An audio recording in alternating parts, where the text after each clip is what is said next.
Dr. Ken Alibek, who I just told him it's him and Charlie Duke, the guy that walked on the moon, and Dr. Alibek. These are my two. This is the apex of guests.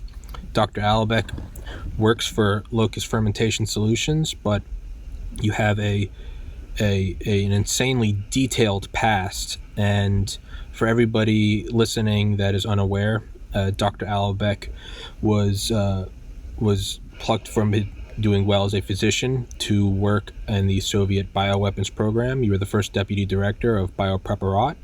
You defected to the United States. You shed light on what the Soviet Union was doing, and you have now been working at Locust Fermentation Solutions using your knowledge to do good in the world. You have published 5 papers on the causes of autism, and you use your knowledge to create biosurfactants. And it's, to me, there's almost a biblical aspect to it. It's the from swords to plowshares, right? It's like using the ICBMs, and then we took the nukes off and we started putting satellites on them. I think it's the most beautiful evolution of from what you were conscripted to do to what you are doing now. But as I told you before this, my guests aren't here to listen to me. They want to hear from you. So Dr. Alibek, please introduce yourself, sir. It's always difficult for me just to make an introduction, because you can tell much about yourself, let me say, or you can have something pretty short. Just maybe just in order not to talk much about my background, I would tell about myself. I was born in 1950. Graduated from a military medical institution in 1975, became a military physician, and maybe because I was a good student, a military student, I was selected just to work for the Soviet Union's offensive biological weapons program. I spent 17 years working for the program. First, I was a junior scientist, and when I decided to leave the program, I was already the first deputy director of the program. 17 years from lieutenant of medical services to colonel, and from a junior scientist to the scientific director of the entire program. And in 1992, to me, it became clear that it became much earlier, I would say in 1990, 1991, I realized that all our talks about the American program were not true. Because I had a chance to discuss with people who led some intelligence and are trying to get information about the American biological weapons program, and suddenly I found out that the program was shut down in 1972 or 1971, and it was so horrible to me because I thought, okay, I was working to protect the Soviet Union against American aggression using biological weapons, and suddenly I realized, okay, there is no aggression, there is no weapon. And whatever people say now, because people try, let me say, to create stories, a kind of conspiracy theories about American biological weapons program, about some facilities around the world. Everything's not true. I know this as a fact. It was the first, a kind of first thought to me came in 1991. I realized, okay, I'm a physician, and I was working for the program just because of one particular case, just to defend my country from the United States, aggression. And suddenly I realized I was stupid. Just because for many years I was doing this work, just developing something against of non-existent threat. Yes. And in 1991, I came to inspect some American facilities. I was leader of a technical part, visited 4 facilities here in the United States, and to me it was absolutely obvious the program existed before, but by the time we came, it was already terminated. My calculation showed it was terminated about 20 years ago at that time. Mm-hmm. When I came back, very next week or in 2 weeks, I wrote a report, resigned commission, and became a jobless person at the end of January or February of 1992. That's what my story. And in 1992, I came to the United States. It's a long story. I mean, that's amazing. In my book, I never described how it happened. It was, I mean, the story by itself. Yes. Because it's one of, I would say, even my friends. He was a colonel and a KGB colonel. He said, "Okay, we know that you are thinking about going to the United States, but keep in mind." A probability for you to get to the States alive is very, very low. Cool. Yeah. And okay, in this case, and he said second, because maybe because of current situation, you are able to go by yourself, for example, just for a trip, but you would never be taking your family alone. But just I found a way, let me say, to go to the States with the entire family. That is, I can't. I was born in the United States in 1990. Like I can't comprehend any of that. You know, all of my. I can tell you a short part of a story. Okay. Without getting into detail, I knew it was some surveillance. I mean, just because I saw some cars following me, and because I already lost, let me say, my credibility to Soviet generals, and I was going, but I already knew I would go to the United States. I was going from my parents' town, Almaty in Kazakhstan, came to Moscow very same night. I went to railway station, let me say, got onto train, let me say, I left for one of the Baltic countries. It was a kind of long trip, let me say, step by step, and I never knew whether it was my last day of life, let me say. I thought, but I was absolutely sure if they decide to kill me, they would just kill me, but wouldn't touch my kids. It was a kind of relief for me that I'm the only one who would suffer in this situation. Do you think that they would have left your family alone? No, because family is a family. At that time, it was I would say more regime was more vegetarian. I would say. Yeah. They wouldn't kill my kids. Okay. Nowadays, I mean, just maybe wouldn't jail, but nowadays, who knows? Maybe it would be something completely different. You wrote in your book about being contacted in the United States by someone you worked with.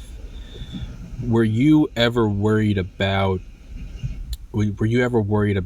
them, the KGB or the FSB, making an example of you while in the United States? Like, okay, you got there, but to deter future defectors, do we go kill him? I will tell you about some other story. Okay. 2006. Okay. Maybe people at the Princeton University remember my talk at Princeton. Mm-hmm. And when I was talking about some things related to biodefense and just what kind of defense we need to develop in order to be strong in terms of saving as many as possible lives. After finishing the talk, I noticed one young guy.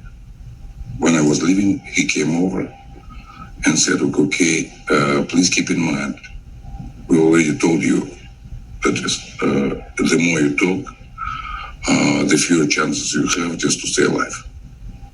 It was 2006. I said, okay, we'll see.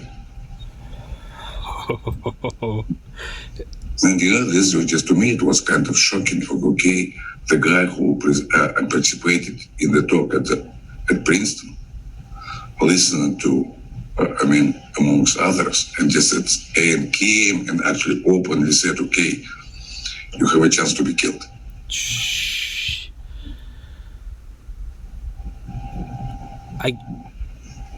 there's nothing in my life that I can even relate to that with. It's the current situation. It seems to me quite obvious. I mean, just at that time, I thought maybe it was a joke, kind of. I mean, strange joke. But I knew. I mean, KGB would never joke. I mean, just because that's if they say it's a kind of last, I would say, warning. Okay, you stay alive until we want you to be alive, or until we don't want you to be dead. Have you ever heard of Gerald Bull? No. He was an artillery expert. He worked for he's from Canada. He worked for the United States, and I want to say the 70s and 80s, developing these huge guns. They wanted to find a way if they could shoot satellites into orbit from an artillery, crazy stuff.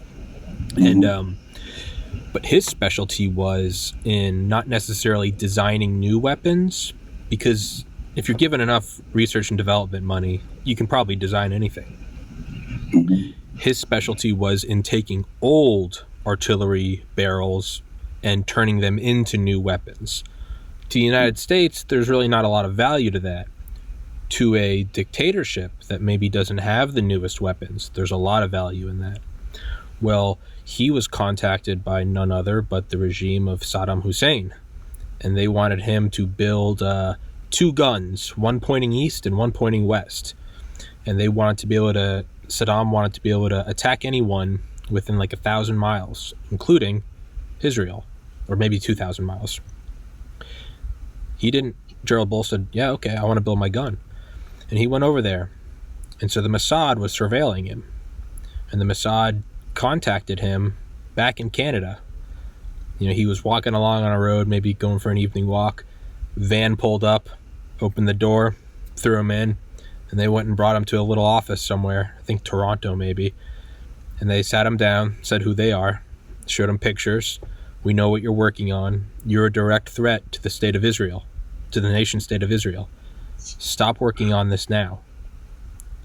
First and final warning, stop working on this now. He kind of smiled and said, good day, and he left. He walked home to his apartment, never made it to his room. Shot in the hallway 8 times, silenced pistol. So to me, there is a very real precedent of an intelligence agency or a paramilitary arm of an intelligence agency sitting someone down and saying, like, hey, don't do it. And they'll take them out. And to me, that is, man, are you worried about being on my podcast? No, even I look young. I'm 70 years old. Yeah. 70. You do not look 70. I know this. It's everybody says. I still notice that. You look good. Some young ladies say. You look good. But when we think about this, the difference between me and that guy, because I'm not working on developing weapons. Yes. I'm not helping anybody just to tell about principles of fermentation of highly pathogenic agents. I'm not talking about downstreaming processes. I'm not talking about drying. I'm not talking about how they can be weaponized. And all the things, for example, which would relate to biological weapons, let me say, just I'm analyzing and working on designing biodefense. Mm-hmm. That's what I've done, because understanding of weapons actually is an absolutely important thing, just to develop a reliable biodefense. Mm-hmm. This is from this point. In this case, if somebody doesn't want the United States to have a reliable biodefense, maybe they would kill me. But sure. In this particular case, it's, I'm not a threat to anybody. Sure. Sure.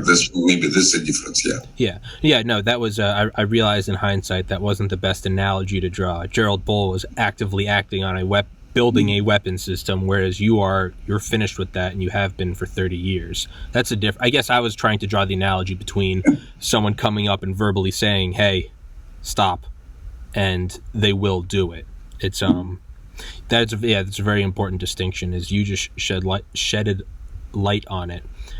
I think it's fascinating about how we as humans can be susceptible to our own nations, our homeland, any sort of propaganda or official stance about, as you said in your book as well, that the United States is developing this. We have to do it as well, which, I mean, I completely understand. I mean, that's how things are justified. Harry S. Truman, none of the scientists that built the atomic bomb didn't want to build the hydrogen bomb, but they sat down with Truman. David Lilienthal, the head of the AEC, sat down with Harry Truman.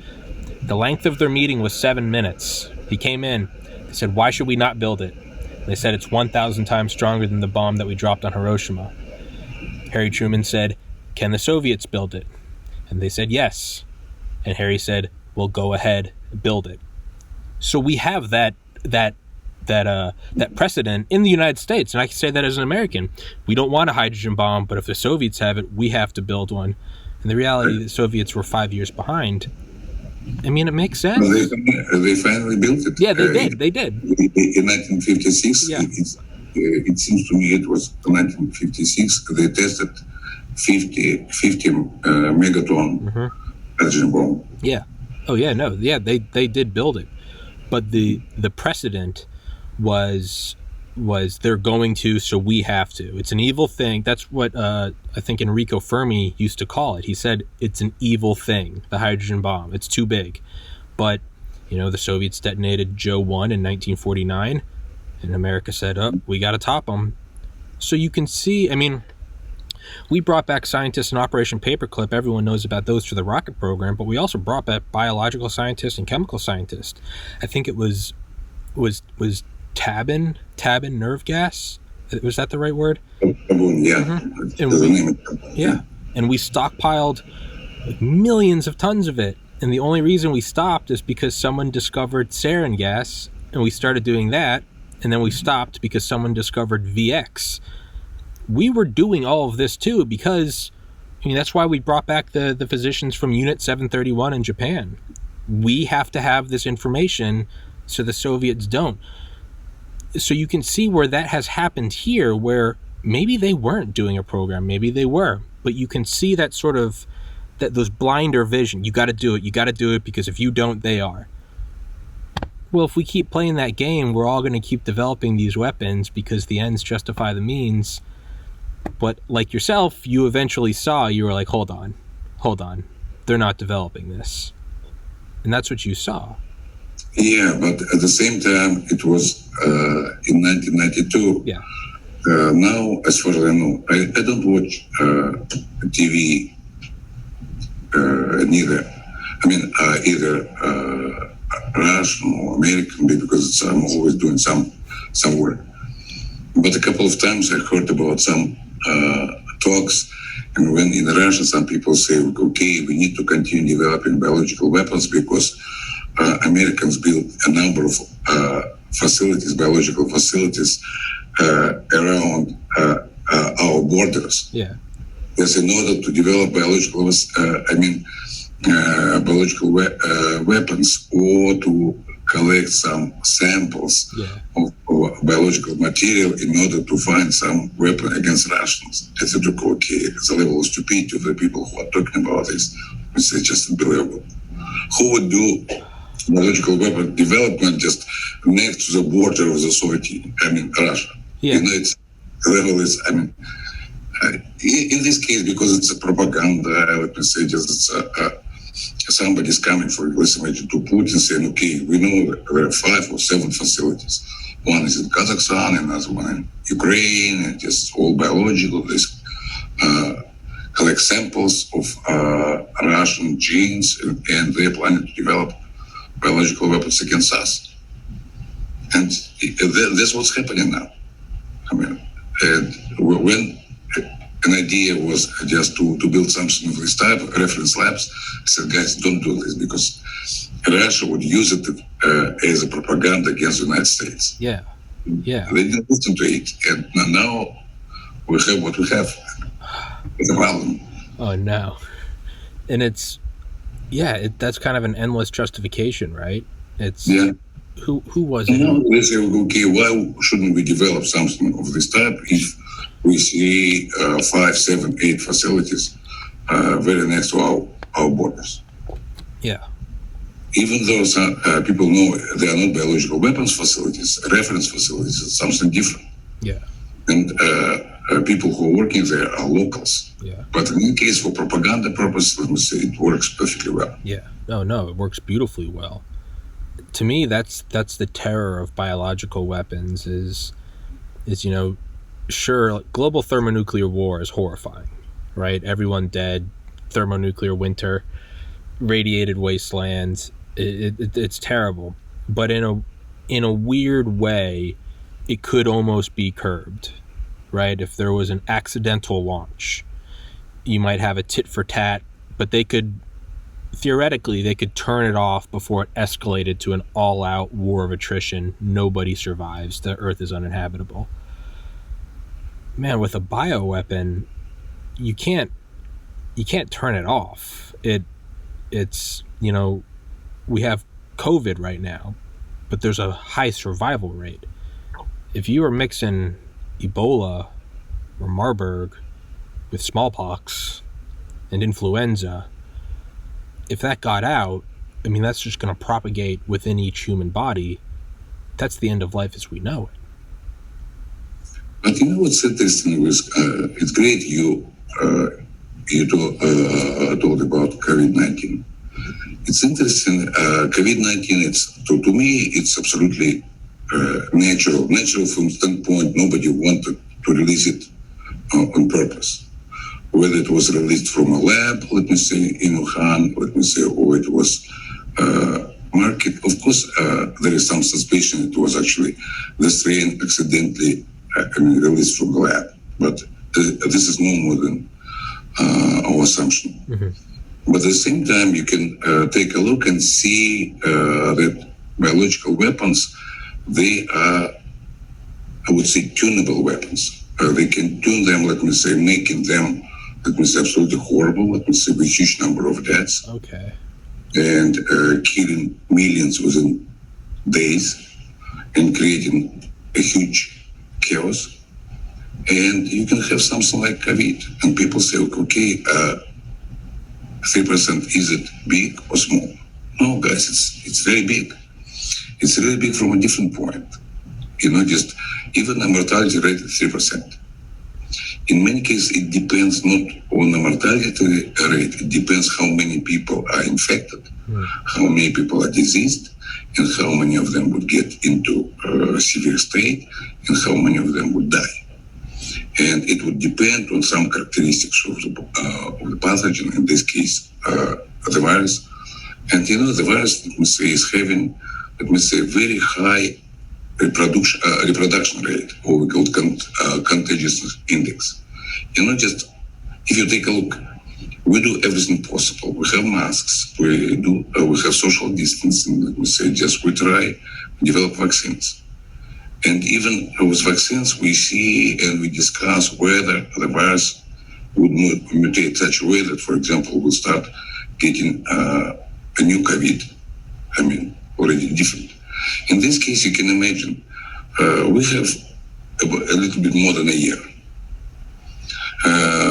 On January the 30th, I was interviewed by Fox News, and they asked me about that epidemic. At that time, it was known that it was still within China, maybe just 1 or 2 cases outside. And they asked me about what it would be. I said, guys, it's already an epidemic, and a very big epidemic. By then, we had just 170 or 200 people dead, and all people were in China. And when they asked a question about what's going to happen, I said, okay, I knew at that time we are in trouble already. And I said, I cannot say, okay, guys, we should expect hundreds of thousands of dead people, because I saw the pattern. It's by threat, by defense experience was saying, okay, we need to do something. And I said, it will start getting worse. It would be better before we'll go through all this and just seeing some bad situations. And this is actually what happened. And one of the biggest things in this case, you notice our understanding of by threat, either natural or man-made, has been completely lost. And because people who worked in the field of biodefense, because the program was terminated in the 70s, we lost people who understand epidemiology of biological aerosol. We lost knowledge how, a virus or a bacterium would be transmitted. And in this case, a simple thing. When I had a talk a few days ago to some scientists, I said, guys, pay attention. We say about smallpox. We say about some other weapons. The contagiousness index for smallpox was 0.95. It means, let me say, the epidemic would continue for a long time, but finally, let me say, would come to a closure. With COVID-19, we have no less than 2.5. It means whatever we do at this point, let me say, just one person would be infected, at least 2.5 new people. According to some publications, this rate is up to 6. It means, for example, comparing to this, whatever we do at this point, hopefully vaccination is going to help. But at this point, whatever we do, let me say, we are having, let me say, new cases. I was absolutely convinced that initially by May of 2020, it would start getting down. It didn't happen. Then I thought, okay, because maybe the virus likes, let me say, hot weather, and just maybe when it starts getting cool, let me say it stops. No. And that's what we see, because this virus is not following a kind of traditional pattern of viral infections. It's completely different. The epidemic doesn't depend on temperature, it doesn't depend on time of the year, humidity level, and so on and so forth. Let me say, it's just developing, and in many cases we have no idea why. Because there was a kind of general idea that people who live, let me say, in the area of India, or something to the south, because of high insulation, and we knew that vitamin D level would be kind of protective, high level. And that's what initially looked this way. We had many cases in the United States, let me say, in Canada, Great Britain, Italy, and so on and so forth, but not many cases in the south. And suddenly, especially just in India, nothing was happening up to May or June of 2020. And then the pattern was kind of slow, let me say, not a big number of cases, and suddenly we see a kind of explosion. And at this point, we cannot say what actually is happening. Whether, let me say, the virus is finding, let me say, new receptor, let me say, or something is changing with the virus. And this is what we observe at this point.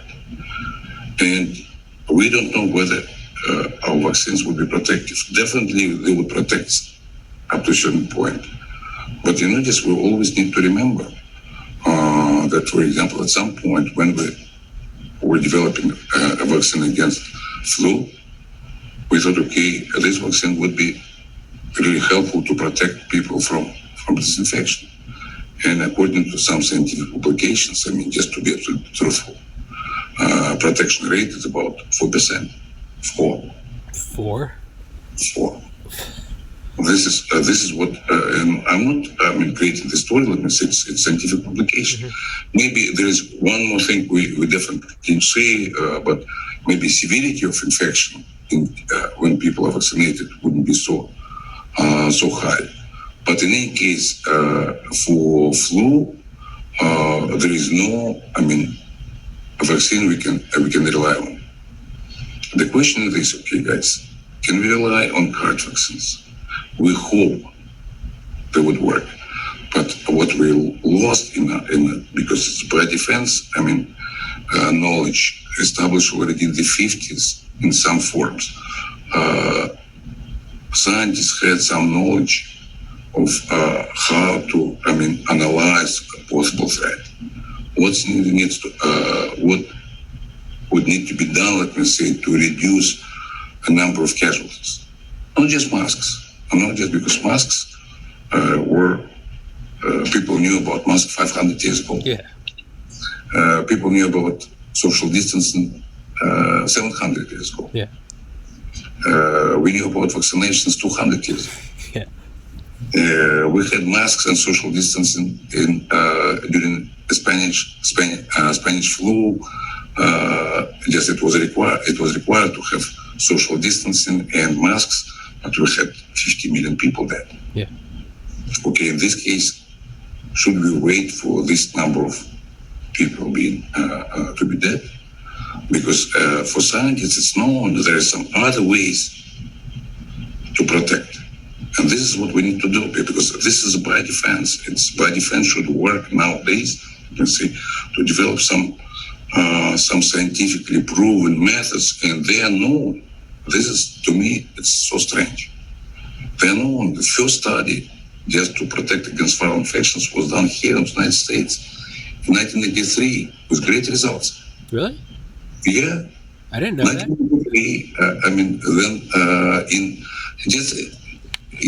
I'm assuming this science, they're not alive anymore, but it's possible to find these publications.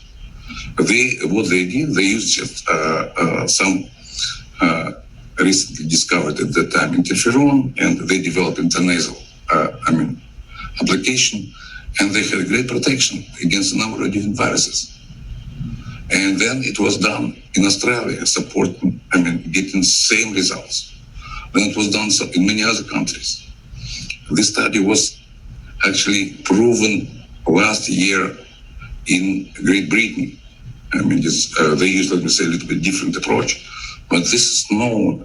There is no necessity to develop something new. This, substance is manufactured by a big number of companies here in the United States. Okay, guys, go ahead and let me say, just make it intranasal, period. And using this, of course, even just in December of 2020, I published an article. There is a journal, Research Ideas and Outcomes. And the name of the article was Ahead of a Vaccine. And the second title was A Safe and Effective Method of Protection Against COVID-19 Exists. It was published in December. I tried, let me say, to send op-eds, let me say, to all big newspapers. Nobody published. I talked to 3 radio shows in March. First talk was in March. And I said, guys, the method exists. Okay, guys, let's use it. Just in this case, what's the problem? Because it's not a situation when you develop something new. It's cheap, it's reliable, it has been tested, it has been, it showed, let me say, high efficacy, it showed absolute safety. And now with publication, for example, if FDA starts collecting all these publications, they would find at least 20, 30 publications using, from different countries. Just use it, guys. In this case, this is a little bit strange to me. People talk about this. Just some government officials talk about what they do, how to protect. And this is so strange to me. Can you imagine? Because one more thing, maybe last point, just to finish this statement. Just because using masks is social distancing, we are protecting against droplet infections when somebody is sneezing, coughing, this type of things. But people, for some reason, I have no idea why. Suddenly, I saw just maybe a week or 2 weeks ago, there was an article published actually supporting this. We said many years ago Guys, droplet infection is not the case. We need to protect ourselves against aerosol infection. Aerosol, let me say, it's a particle which is a result, let me say, of a previous droplet.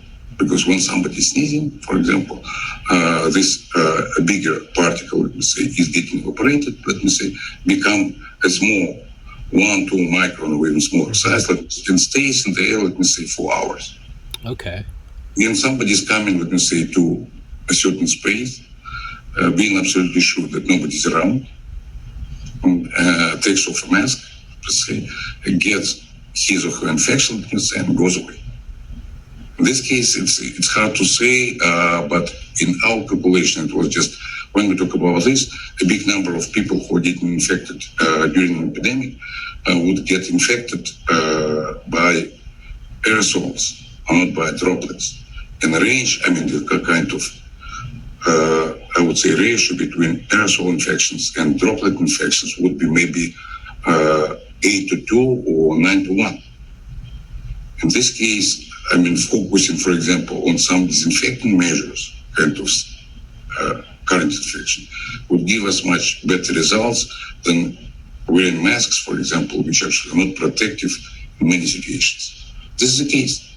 I'm not saying we shouldn't wear masks, sure. but you can imagine in this case, I mean, we just, in my opinion, made, let me say, some companies very rich. I mean, just it's follow the money, you know. Yeah. Why aren't they doing this? Why aren't they doing that? And it's lots of money. It's no, but you know, it's interesting from this point. I wouldn't blame anybody saying, okay, somebody did it on purpose. In my opinion, it's a matter of lost expertise and lost knowledge. And this expertise is not the expertise of these current people. Because at the time when this knowledge existed, maybe they were not even born. Because we're talking about studies done in Great Britain, in the United States, in the Soviet Union, in the 50s and 60s. The studies showing, let me say, just what kind of infection would be more dangerous from the standpoint of contagiousness index, let me say, particle size, number of particles, and so on and so forth. Because we, for example, those scientists, they gave us some knowledge, for example, for some infections, one particle is sufficient to cause infection, one viral particle. Then it was study done, for example, how infections would depend on the size of the particle. And people say, okay, droplet, but droplet is the size of 10, 15 micron size, average-wise. Okay, and what happens to this particle? It gets, let me say, into nostrils, let me say, and trapped in there. From this point, just to protect against droplet infections, the easiest way, okay, just to put some ointment into the nose, let me say, and at least the probability of getting infected is already reduced. Because it's a biomechanical barrier. And especially if something, for example, capable of killing the virus, so, okay, a number of people who are infected would reduce. Depending, let me say, a particular situation, but if we go down along the respiratory tract, for example, we can see what kind of protection we can develop for each level of the system.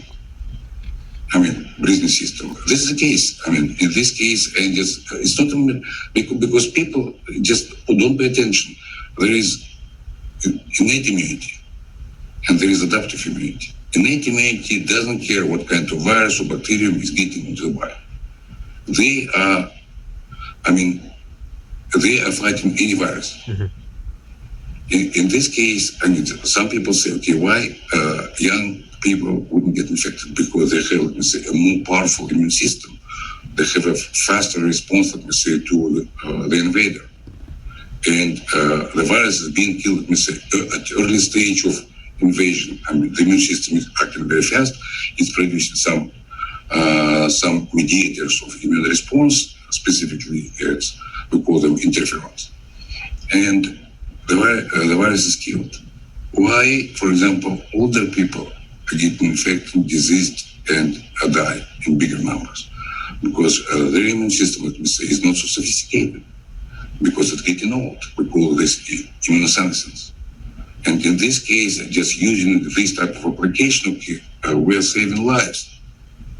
And of course, I'm not saying it's so easy. Of course, it should be tested, but this type of test shouldn't take more than a month. And another thing, just one more. No, keep going. Can you imagine this? We say from the beginning, people having cancer, obese people, cardiovascular diseases, diabetes, and a number of other chronic conditions, they have a probability to get infected, develop a kind of severe form, let me say, and die. Probability is much higher. But why nobody paid attention? Let me say, all these conditions are having one underlying state. This is chronic inflammation. Okay. Chronic systemic low-grade inflammation actually is already proven make the body more vulnerable to infections. In this case, a simple thing, let me say, just to diet in some supplements, let me say, some non-steroidal anti-inflammatory drugs. It's pre-exposure prophylaxis. We divide defense by defense into three major fields. First, early pre-exposure, then pre-exposure, then post-exposure, and treatment.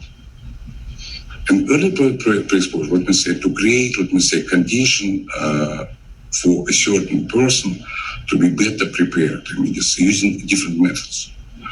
Especially just now we're using vaccinations, but before we started vaccinations, we already lost 3.5 million lives, and we'll be losing more and more. But in this case, to rely on vaccination as a defense against the new emerging infection, let me say, it was already told. It's interesting, it was already told about 20 years ago. We had a situation, we had a program, and DARPA was actually leading the program, which had the name Non-Conventional or Unconventional Pathogen Countermeasures. It was a great program. About 22 companies and institutions, they got grants, let me say, just for. But then, first SARS ended, and everybody lost interest, let me say, and the program was stopped. Nobody wanted. And for pharmaceutical companies, it's not the case. Nobody cares about kind of possible future threat, whether it's going to happen, just because we need money now. Yes. That's what, not for something, because if the government is not interested, who would care about developing something of this type? And this actually now we're getting, because so many scientists, I do remember articles published in 2004, 2005, 2006, even I put some small contribution. And we said, okay, guys, time is coming. Time is coming. We'll be seeing. And the second, I would say, signal came in 2012 when MERS appeared. And just when I talked about saying, okay, coronavirus will be coming back, and I was saying, okay, most likely it will be a big pandemic or epidemic. I was told, okay, Ken, you were right, it was coming back, but it's not a pandemic. And people forgot all the stuff. Unfortunately, I would be much happier if I was wrong, or some people who had some warning were wrong. But it can't be, because we had so many signs that something is coming. We had, many people don't remember, but we had over a period of 20 years, we had swine flu, we had bird flu, we had West Nile, we had Zika, and from different directions we're getting new viruses. It means the situation is changing. because this is, a science of epidemiology, to understand, okay, how, let me say, a pattern of new infections, let me say, is changing, what we should expect, what we should predict. Because there is a science which is called epidemiologic prognosis. It says, okay, by analyzing different patterns, places of appearance, just digging deep, of course, you can predict what could have come. This is, it has not been done, unfortunately. It's not a matter of blaming the United States. No, because the United States, we're sitting here in the United States, but so many other countries, who saw same things. China, India, France, Great Britain, Brazil, many infections were coming from different places. And then a new epidemic starts, then goes down, nobody cares anymore. That's what we have. In this case, I would put maybe in different contexts. We are developing new weapons, correct? We are trying to protect ourselves from Russian threat, from Chinese threat. Israel tries to protect against Arabian threat and vice versa, and these type of things. But and spending not billions and hundreds of billions of dollars. But if we pay attention how much we are spending now to protect against future epidemics, it's the same level of threat, even just a more real threat. We cannot imagine somebody, Russian, for example, whatever they say, they will start attacking us using hypersound or supersonic, missiles. But this particular pandemic shows that we have a real threat. The threat actually is taking a lot of lives, disrupts our economy, and creates, huge problems. And in many cases, for some countries, the level of destruction is comparable or even higher in case of some war. Yeah. And we don't have, any system, any command, any protective things, any plans, any, stockpiles, and nothing. Jeez. It's time to think about a special command, a medical command, anti-epidemic command, creating new forces, anti-epidemic forces. And they need to be trained, how to react to new infections. We need to develop a system of, communication. How, for example, people, when they see some new infection. The Chinese case, is very, very interesting from this point. They already knew about the situation at the end of December. Some scientists, physicians, Chinese scientists were saying, okay, guys, we have a problem. They were jailed. And then they decided to say about this on January the 9th. Okay, guys, from the moment when they knew about this, actually, when you analyze it, they knew something about this in the mid-December. Okay, this time is lost. It's from single cases by January 1st. Officially, it was about 300 or something cases by January 1st. But keeping in mind how much information was not, still not open, you can imagine that real number, definitely. If you take a look at the pattern of epidemic in China, you would be just in shock because it's kind of two adjustments. This is something very interesting. But okay, let's imagine, it was kind of on a local level and the central government didn't know this. Okay, let's imagine the thing. And they, declared, they informed that the new coronavirus, let me say, is highly contagious just on January the 9th. But you can imagine, let me say, a country which is saying this on the 9th and establishes new quarantine measures on the 23rd. 2 weeks 2 weeks when the virus was going everywhere in the world.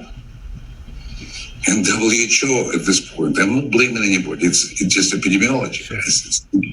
Yes, they say, it's concerning, but we know the government of China is doing all things, let me say, just to protect.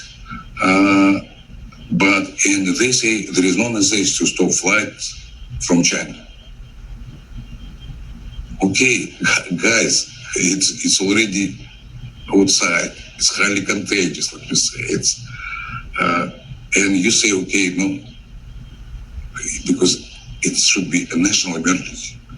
All borders should have been, closed, let me say. Just all things should be, focused on, on eliminating this epidemic. But it looks this way. Okay, let's, some people leave to start new foci of infection, like we see in many other countries, and contain our epidemic. Okay, it looks this way, exactly, not different way. And why I'm saying about this, because it's, we are training our military, just to fight different wars, small, big, and so on and so forth. We are not trained, let me say, to fight wars, let me say, with infections, which are actually taking many more lives, let me say, and are creating many more problems to any country in the world. Sorry for a long talk, but no, that was beautiful. That was awesome. It makes me think of two things. What you said about the bioweapons defense.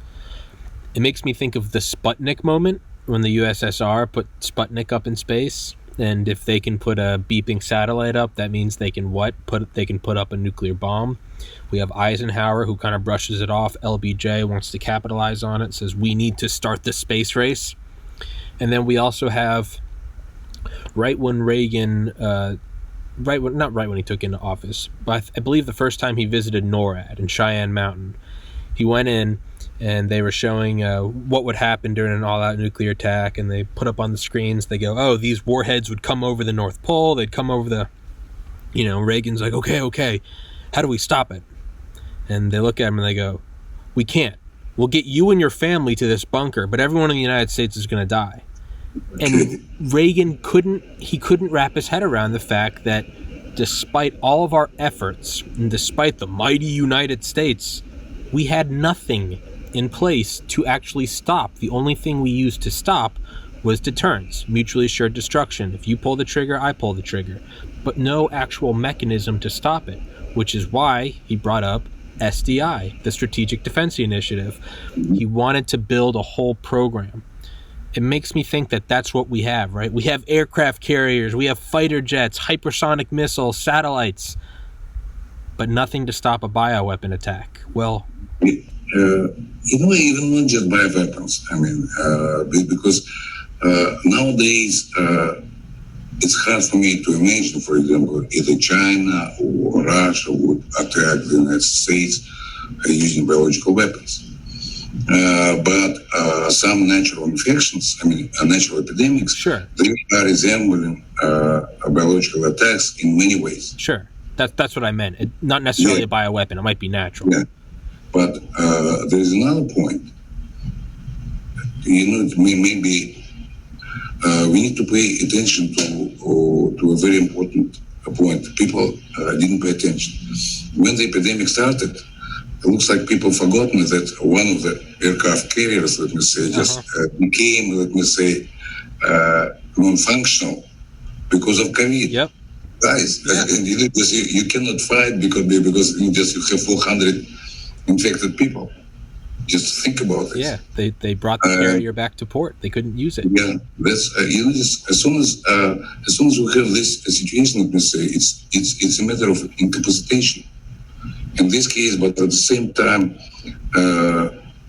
anti-epidemic defense wouldn't take such a huge amount of money. It should be a different approach, but it's a real and present danger, and that's what we need to think completely different way, because we need to have not just African command or European command or whatever. I mean, it's okay, guys. We need to have a biological defense command. I mean, and this is not just a theoretical thing, let me say, just because this type of science is, just there is a very interesting, term nowadays. We call it convergent science. Mm-hmm. Convergent science, just now it's a new term. We say it's when, for example, we collect information from different sciences and technologies, for example, and creating a new knowledge, new expertise, let me say, new technology, new products. And this is exactly the case. Because this type of things would require knowledge of bioinformaticians, knowledge of computer science, knowledge of, infectious disease scientists, epidemiologists, immunologists, and many other things. And even more, this is just kind of science. But logically, if there is epidemic, there is a principle how what kind of prognostic methods we need to have, just how it would be developed. We need to know, for example, what kind of defense would be, more, I would say, appropriate at this stage when we have no vaccine. Then how to design and establish so-called first responders, let me say, or fast deployable hospitals. Mm-hmm. Not to take infected people to regular hospitals and to start infecting medical personnel. Yeah. It should be a completely different system. It should be a system of mobile, let me say, deployable hospitals. And we know about this and we know how to develop them. Just because this type of hospital within a day can be deployed, let me say, and start working, let me say, at any parking lot. Yeah. It's the case. Yeah. In this case, okay, guys, it's a system. It's a system which would require organizational, engineering, technical, medical, and all things should be a real command. This command should be responsible for all things like this. Well, it should be like, let's use the Army, right? When we have a specific threat that we can't drop a bomb on, we put in Delta Force, or the Navy SEALs, right? Think of right after 9/11, we go into Afghanistan, the first people in, CIA Special Activity Division. About a month later, we send in Delta Force and the Navy SEAls. About a month after that, we start sending in troops. They start building bases. You set up supply lines, and you start, like you said, the proverbial parking lot. We went and set up bases in the middle of the desert. And we know the United States we are able to do that in the middle of Siberia or the middle of the desert. We can go to the South Pole. The United States has that. It's a system. We don't know where and when and where the threat is going to pop up, but we have divisions that are trained to fight in the mountains in case a battle starts in the mountains. So what you're saying is you'd have your first responders, your sort of special forces, and then you'd have an amplifying force where it would be no different than the Navy or the Air Force or the Army or the Marines, but it would kind of like Space Force is new. We need a biology force. We need am I somewhat getting what you're saying? Yeah, you're absolutely right. And it shouldn't be, because in many cases we say civil defense. Yeah. It shouldn't be civil defense. No. It should be our military Department of Defense. Yeah, it should be Department of Defense. Maybe special directorate or special department which is responsible. It's a real war. Mm-hmm. The difference is, let me say, the enemy is different, but it's war because and it takes lives. Let me say, it destroys economy. Let me say, it destroys vital activities, and in many instances, let me say, it's much worse. By the kind of local war, for example, we can fight someplace else. Yeah. And it's for this purpose, for example, just it's okay, in order to keep some place safe, okay, we have hundreds of thousands of troops, for example, just spending billions of dollars, okay, but in this case, to create something of this type, how it's going to work? Whether it's going to be, should be just the United States effort, or it should be some kind of Western countries' effort, to create joint commands. Like a UN. Because it's an interesting. I can give again some small example. Yeah. Okay, we see the first case of certain infection. Of course, it's a system of first, information. Okay, it should be a command. For example, saying, okay, in this, small town, we have one case of a strange disease, for example, which by symptoms doesn't look, let me say, known to us. Okay, and this information should be immediately. And in this case, what we do? Because it's not a matter of waiting. It's a matter of first response. In this case, in order to respond to the threat, okay, we need to have, let me say, special groups. And this group should include, let me say, investigators of epidemiological investigators. We need to have people who are able to organize, let me say, just observation, just to watch what people are. Then we need to establish contacts of the person who is infected with some other people. We need to organize a kind of circular, defense, and just to see, for example, how these people and immunoprophylaxis. If we have a vaccine, if it's non-infection, of course, that's vaccination of these people. If we don't have, we need to have non-specific things, let me say. This would things, for example, and it's like a military operation.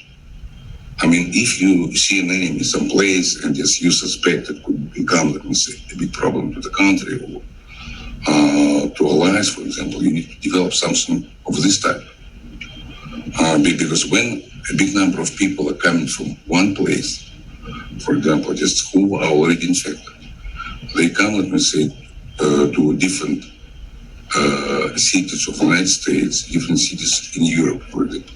And each person is creating a new focus of infection.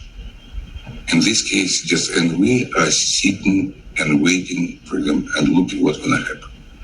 But many things, let me say, just in this case, special truth, let me say, as soon as the information is there, and I know some people would say, okay, maybe at this point, somebody else is already infected. Okay, that's fine. In this case, you establish the system, and as soon as you identify contacts or see the new case, you establish a new circle. And this is the way how it should work. And in this case, understand because in the military, people know, for example, how to organize this type of work. Mm-hmm. And in this case, it's not so difficult as it seems, because it's a general principle, and it was quite known. And now, for example, it was a principle used even not by the military, by civilians, let me say, to contain smallpox epidemic, which existed for centuries, and were able, let me say, just to terminate this disease. And this, what can we do? Maybe, at least, for example, we would see some new cases. But, by containing each case, let me say, we are reducing the number of people who are newly infected and become spreaders. In this case, we are reducing by all these actions, let me say, a number of disease and a number of death. This is another case. There's many things, let me suggest. In this case, it should be somebody who is ready, let me say, just to start working on this and establishing a program, and involving not just the United States, maybe some other countries, because we don't know at this point how long this pandemic will continue. So far, even with vaccination, we see no encouraging news. This is because even just WHO said, looks like 3 or 4 days ago, that the second year of pandemic would be much much deadlier than the first year. It was said officially on Friday, last Friday.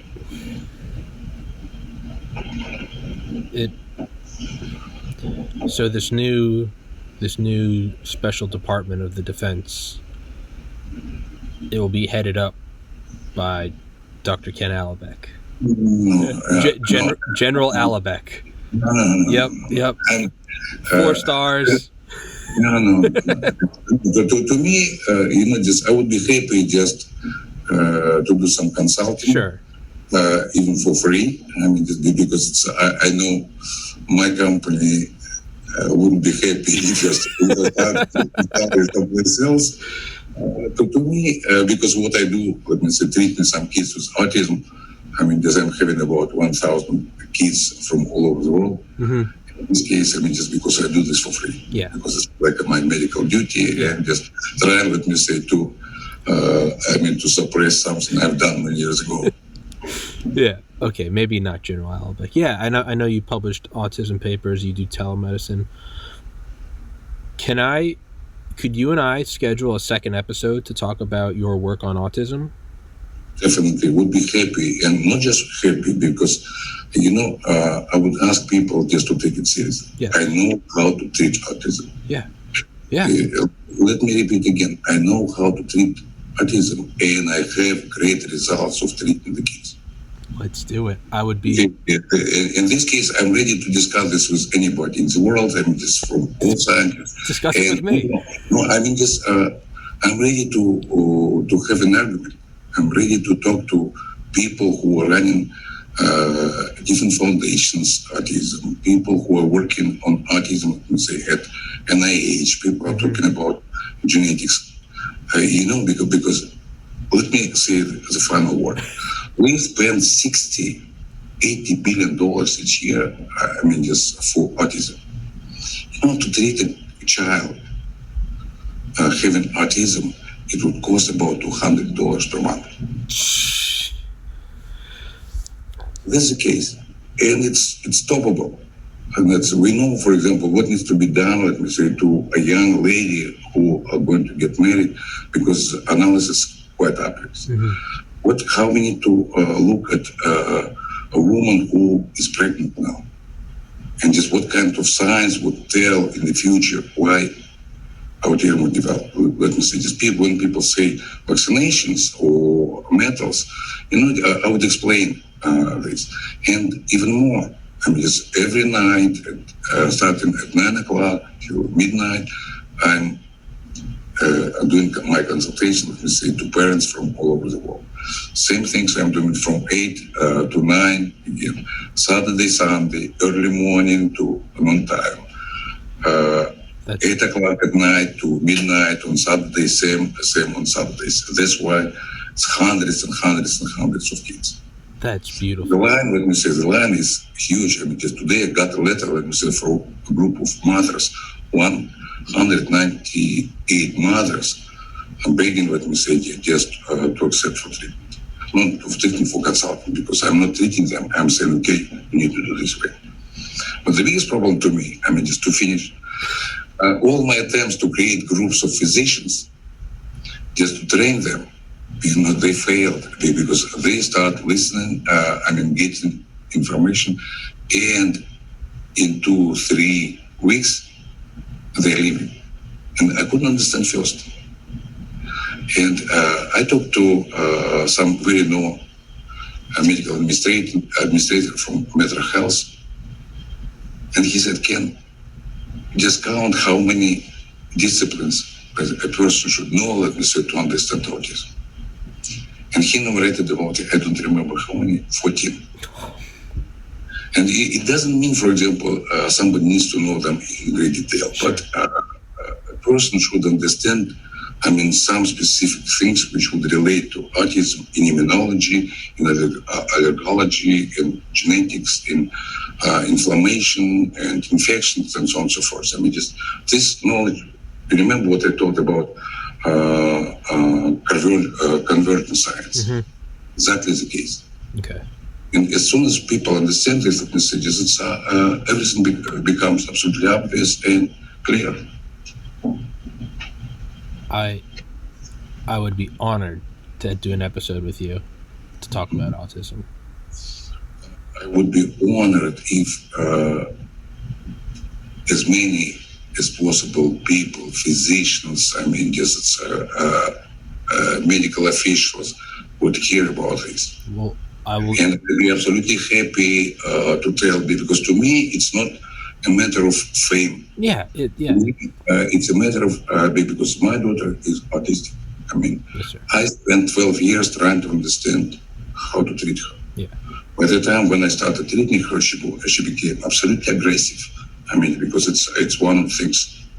I mean, she was diagnosed, let me say, as intellectually disabled with severe disability. Now this disabled girl, let me say, speaks perfect English. I mean, writes stories. Studies Japanese language by herself. Creates some new characters. And I mean, just threaten me when I have no time just to come, and she says, okay, if you don't come, you'll have a problem. Okay, and I need to go to Virginia to see her. Absolutely smart. I mean, absolutely knowledgeable. I mean, just I know it's still much work to do. Yes. Because final formulation, final method actually developed. It's interesting, maybe what it's important to say is not a treatment of autism. It's a treatment of chronic infection, chronic inflammation. It's treatment of SIBO, CIFO, and physicians know about this and what it is. And actually, and for all these things, let me say, we have official pathways, medical pathways for treatment. In this case, for physicians, there is no necessity to do any kind of clinical studies, because everything is already in their hands. Okay, they need to apply it. Period. Nothing else. So it's ready to go. Yeah. Well, I will email Teresa, and we'll set up another meeting, and we will do that episode, and I will do my best to make sure as many people see it as possible. Yeah, I would be absolutely happy to present it in greater detail and step by step. I mean, it's explaining what's happening in the brain, what's happening in the nervous system, what kind of diagnostic markers we need to test, in addition to the symptoms and signs, and how this condition can be treated using just a few simple medications which have been in existence for decades. No necessity to develop anything new. Absolutely zero. We will choose a day. I will clear my schedule, and we will do an in-depth podcast, no time limit. It'll be I would be happy just to present. I mean, of course, about autism, I can talk for hours, for days, and because explaining absolutely everything. But in this particular case, I can go say, okay, guys, this is a piece. Now you tell me how would you argue that it's not true? This is a key bit. And now, just because I would love to see a possibility that people would be having counter arguments to what I'm saying. This is the level of discussion we need to have. First we'll present it, and then we can discuss it. I think you should put together a presentation if you'd like. No, I do have it. Okay, well then it's ready to go. I have 10 presentations, but all of them because many patients are from former Soviet Union. I mean, it's Russia, Ukraine, I mean, Central Asia countries, and so on and so forth. Of course, I can combine, let me say, into one presentation, maybe with about 40 slides, and we can go from there. Or we can do 10 episodes for 10 presentations. I have... Perfect. My podcast is your platform, Dr. Alibek. When you want to talk about it, you email me, and it's yours. If I got somebody scheduled, I'll kick them off. Get out of here. Dr. Alibek's coming on. To me, it's, again, what I'd like to say, I have no desire in any form just to become a person who would be considered as the one who solved the problem. Oh, I know. Yeah, but to me, seeing all these mothers, let me say, the situation is so horrible in the world. I mean, they cry. Some mothers, I mean, just leave kids, let me say, at special facilities. Some committed suicides. Yeah. Because it's the level of severity. People live in a different world. They don't see these families, and they are forgotten. And this is a thing. Just And that's why when I have these groups, I'm saying, okay, just for coordination, I would have just mothers who have autistic kids, because they understand how to help, they understand what other people are going through. It's I can't speak on autism, but I can speak on depression. In 2014, my older brother committed suicide, and what is absolutely astonishing, depression is having the same roots, but lighter. And I can show this, because it's not my science. It's interesting from this point. I would say, guys, I'm not using my science. My publications are based, let me say, on thousands of publications which are already in place. Everything I say would be, or if must be supported by existing publications. Tens of publications. They are in existence. Nobody can argue with this. Each word would be supported. Well, let's do it. We'll do the Dr. Alibek series. We'll do 10 episodes of Dr. Alibek's presentations. You decide, because no, for me, we'll do it all. More people know about this because it's so simple. Yes, sir. If I am able to tell physicians, saying, okay, guys, and there is nothing. Just maybe at some point we'll talk about this, but maybe for us, you cannot develop treatment for autism if 90% or 95% of scientists working in the field are biologists and physicians. Just because you cannot detach, let me say, some mechanisms of disease development from clinical manifestations. It's not just a matter of clinical trials. It's a matter of clinical reasoning. Because it's, clinical reasoning, it's like Dr. House, of course, it's a little bit simplified, but a general idea, a physician must use current knowledge and, have clinical reasoning, clinical thinking, just to combine, things from different fields. In this case, you will have biologists, they're great scientists, chemists, but at the same time, they see, let me say, some pattern. But behind the pattern, there's an actual child.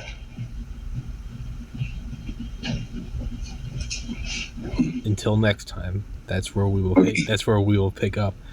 Dr. Alibek, thank you so much for giving me an hour of your time. It means the world to me. I've read your book. For everybody listening, I'll put the book in the description. It's a fantastic book. It's terrifying, but it was beautiful to speak with you. You have a wonderful soul. I can feel it. It's you got a big smile. You look like you're 40 tops, and you look better than me. I'm 30. I don't know what you're doing, but my position just I'll be ready to die by the time I understand that physicians understand how to treat autism, and let me say it's already underway. It's all right. Well, there it is. You heard it here first. I will email Teresa and we will set it up. As many episodes as you want to do, we will do it. You don't limit it. Let's not, as much as you want to do, it's all yours. You have my ear. You have my podcast. It is your platform. I think it's a fantastic thing. I think you truly you're taking your Hippocratic Oath seriously. You want to help out people. That is your goal on this earth. And I would be more than happy and honored to assist you to help you get the message out there. Thank you very much. Thank you, sir. This is this is the best interview I've ever given to anybody in the United States, because there was an opportunity to talk about something that we say really helps to people. I'm not to, have a kind of threatening situation to everybody, creating kind of doomsday scenarios. Sure. Just because in this case, it's something which people need to know. Yes, sir. Well, I'm honored to hear that. That means the world to me. Making my heart beat. You're making you knock them dead with that smile. You're too sweet. Thank you, sir. I will email Teresa. We will do it. I'm so excited for part 2 and part 3 and part 10. I'm so excited. You got me excited now. Let me know. Yes, we can Yes, start sir. at the point. I mean, talk to Teresa and decide. I'm in your disposal. I mean, just, let's do it. We'll start We'll start immediately. Let's. Okay, great. Yes. Okay. Dr. Alibek, thank you, sir. That was amazing. I'm about to call my friend and tell him I just talked to you. Thank you so much, sir. God bless you. God bless America. God bless I'm excited. I'm happy. Thank you, Dr. Alibek. Until next time. It was a great time. Yes, sir. I'm really happy for our conversation. Yes, sir. I'm so excited. Thank you, sir. All right. Bye-bye. You have a wonderful evening. God bless. Bye.